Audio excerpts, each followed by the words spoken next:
ગીર સોમનાથ જિલ્લા પોલીસે 3 વર્ષના ગાળામાં ચોથો ગુસ્સી ટોકનો ગુનો દાખલ કર્યો છે। 14 લોકોની ગેંગ સામે 196 ગુનાઓ દાખલ થયા છે, ત્યારે ગીર સોમનાથ જિલ્લામાં પોલીસે 13 આરોપીને હસ્તગત કરી કાર્યવાહી હાથ ધરી છે। આ ગેંગના સભ્યો વિરુદ્ધ રાયોટિંગ, ધાકધમકી, લૂંટ, પશુ ચોરી, જુગારદાર, સરકારી ફરજમાં રૂકાવટ, ખંડણી અને સ્ત્રી અત્યાચાર સહિત કુલ 196 જેટલા ગુનાઓ આચરેલા હોવાનું જિલ્લા પોલીસ વડાએ જણાવ્યું છે। વેરાવળમાં ટોટલ અમે 14 આરોપીઓ વિરુદ્ધ છેલ્લા 10 વર્ષના ગુનાનો ઇતિહાસ કાઢીને ટોટલ 196 ગુના એ લોકોના વિરુદ્ધમાં નીકળેલા અને એ સંદર્ભે 14 આરોપીઓને અમે ગઈકાલે અરેસ્ટ કરી અને એની વિરુદ્ધમાં ગુસ્સી ટોકનો ગુનો દાખલ કર્યો છે। અને આ જે તમામ આરોપીઓ છે એ સમગ્ર પંથકમાં મર્ડર, ખંડણી, એટેમ્પ્ટ ટુ મર્ડર, લૂંટ અને એ સિવાયના બીજા નાના મોટા ગુનાઓ શરીર સંબંધી તમામ ગુનાઓમાં સંકળાયેલા છે। આમાંથી 2-3 આરોપી એવા છે જે ગૌવંશની હત્યાના ગુનાઓમાં વારંવાર પકડાયેલા છે।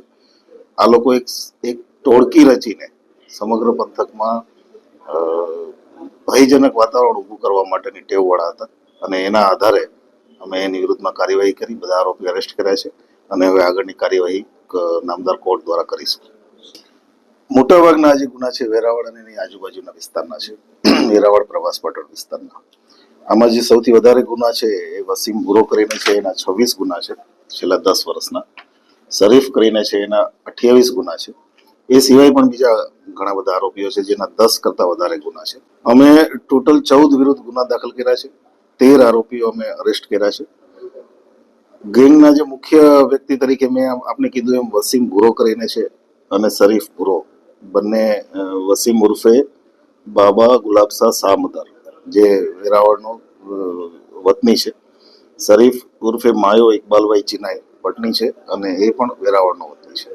આ બંને મુખ્ય છે। એ સિવાય એક જાવેદ વાંદરી કરીને જે સામાજિક આગેવાન પણ છે અને એ 8 જેટલા ગુનાઓમાં આ બધાની સાથે સામેલ છે।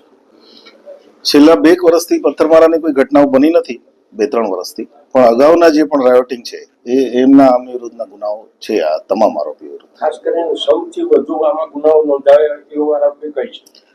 વસીમ ભૂરાની સામે 26 ગુના છે।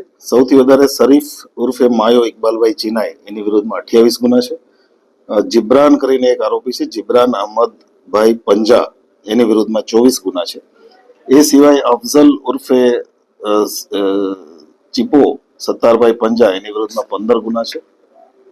અને એ સિવાય બીજા જેટલા પણ આરોપીઓ છે મોટા ભાગના 10 થી વધારે ગુના ધરાવતા આરોપીઓ છે। તમામ આરોપીઓ વેરાવળના છે કે અન્ય કોઈ વેરાવળ બહારની છે?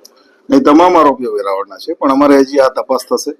તપાસમાં હજી કંઈ પણ આ ગેંગના કોઈ મેમ્બર નીકળશે તો એની વિરુદ્ધમાં હજી આમાં વધારે ધરપકડ થવાની શક્યતાઓ છે।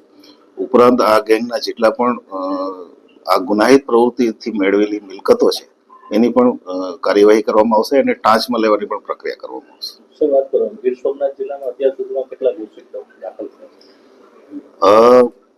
અત્યાર સુધીમાં ટોટલ 4 ગુસ્સી ટોક દાખલ થયા છે। એક વેરાવળમાં, ઉના, કોડીનાર અને આ વેરાવળમાં બીજો અમે દાખલ કર્યો છે। એ છેલ્લા 3 વર્ષમાં આ 4 ગુસ્સી ટોક દાખલ કર્યા છે। ખંડણીના જૂના ગુના છે, મિલકત પડાવવાનો ગુનો હજી સુધી અમારી સામે આવ્યો નથી, પણ જેમાં આપને કીધું એમ આની તપાસ કરીશું અને તપાસમાં આ ગેંગના અન્ય કોઈ મેમ્બર હશે કે આમની મિલકતો આ ગુનાહિત પ્રવૃત્તિથી મેળવેલી હશે એ તમામ વિગતો આમાં તપાસમાં બહાર આવશે। નહીં, તમામ લોકોને, વેરાવળના જે લો અબાઇડિંગ સિટીઝન છે, જે નાગરિકો કાયદાનું પાલન કરવા માને છે, એ તમામને અપીલ છે કે આમની વિરુદ્ધમાં કંઈ પણ પુરાવા હોય, કંઈ પણ વિગતો હોય તો પોલીસને રજૂ કરે। પોલીસ કડક હાથે કામ લેવાની છે।